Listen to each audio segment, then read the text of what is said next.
for an apparent warrant of arrest which the former Senator Trillanes has been showing around that he got a warrant of arrest and he is personally serving it to the senator.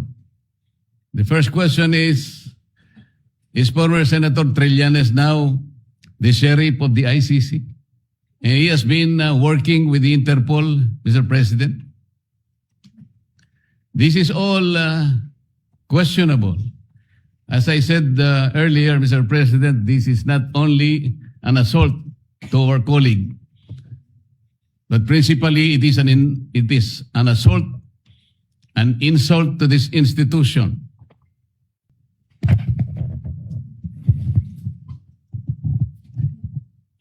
Mr. President, we have seen it all. I think this is the best evidence that can prove that the good senator, our colleague in this institution, is being chased by authorities. I'm not sure where they got the authority to chase him, and incidentally, I think he's about to be captured by them for purposes of serving him or rendering him or even surrendering him to the ICC.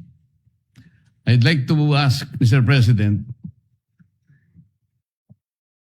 what is the authority of the National Bureau of Investigation in executing, for example, even if for the sake of an argument that the ICC issued a warrant of arrest against Senator Bato?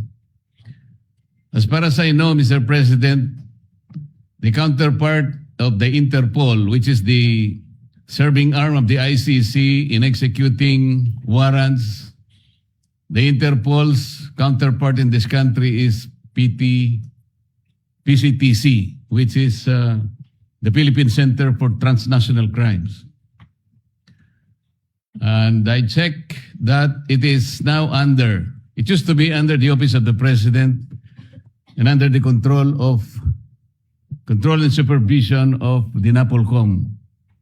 But I think it's now under the control of the DILG.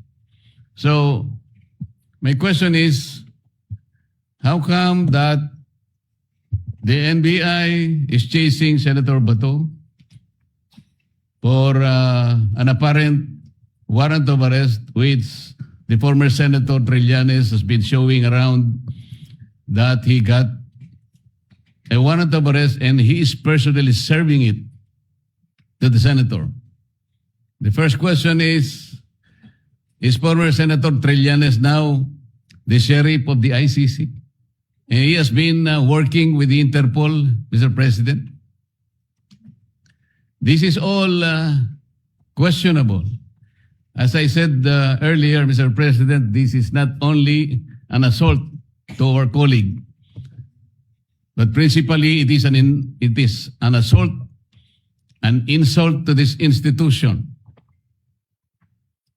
Hindi natin pwedeng palampasin ito, Mr. President. We need to protect the senator. As I said earlier, and I manifested that Trillanes himself was a beneficiary of this institution's security.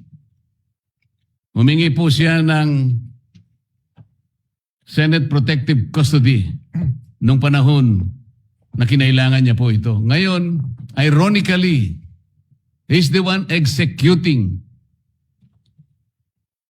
the very act which prevented him from being assaulted at the time. Masyado pong nakakabahala na ang nangyayari, Mr. President. I think all these people, I think we can identify all these people in due time. They did not only violate Article 145 of the revised penal code, as I earlier manifested. Former Senator Trillanes is even guilty of usurping authority, Mr. President. Hindi natin pwedeng palampasin po ito. In the meantime, I'd like to move, Mr. President, that in the light of the recent adoption of the Senate Resolution number 44, I move that Senator Bato be placed under the Senate Protective Custody, Mr. President, until until he is able to get all and exhaust all legal remedies to protect himself. And until this institution is also able to do just the same.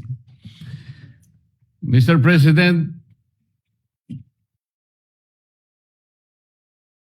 Article 59 of Rome Statute is very, very clear.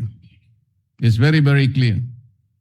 Even for the sake of an argument that there is a valid warrant of arrest against our colleague, Article 59 still states that the arresting or the person to be arrested must be promptly delivered to a competent judicial authority in order to accomplish at least three things.